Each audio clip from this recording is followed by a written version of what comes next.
Tous les jours de semaine sur TMC, l'émission Quotidien a permis à des célébrités de venir faire la promotion de leurs œuvres. Et ce mercredi 16 avril, c'est le chanteur nigérian Burna Boy qui était présent sur le plateau, car la star internationale vient se produire en France, et plus précisément le 18 avril, au Stade de France. Il est donc venu parler de son futur concert et du décor mythique dans lequel il va pouvoir le donner. Yann Barthès précise d'ailleurs qu'il s'agira d'un événement historique.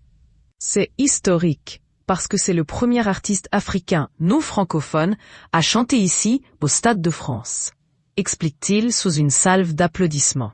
Un peu plus tard, le présentateur revient sur la production du prochain album de Burna Boy, qui travaille actuellement sur son 8e album, dont le titre est déjà connu.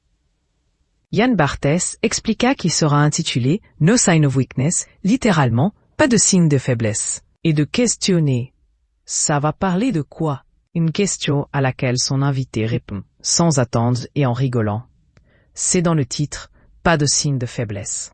Cela n'a évidemment pas empêché Yann Barthès d'insister un peu afin d'en savoir plus sur les thèmes qui seront abordés dans ce prochain album. Burna Boy a donc donné quelques précisions. No sign of weakness, c'est comme un slogan, une sorte de mantra. Quelque chose qu'on peut dire dans différentes situations. Quelqu'un va vous dire « Allez, on va grimper cette montagne » et vous allez répondre « Oui, pas de signe de faiblesse, on y va ».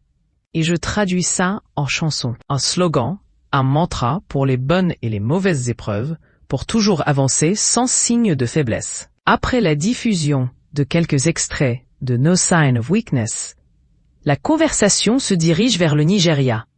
Yann Barthès explique n'y avoir jamais été, contrairement à Martin Veil qui avait été tourner un reportage à Lagos. Si le jeune journaliste a souligné les contrastes dans les différents niveaux de vie des habitants, Burna Boy a rappelé quant à lui que ce n'est pas si différent de la France ni du reste du monde.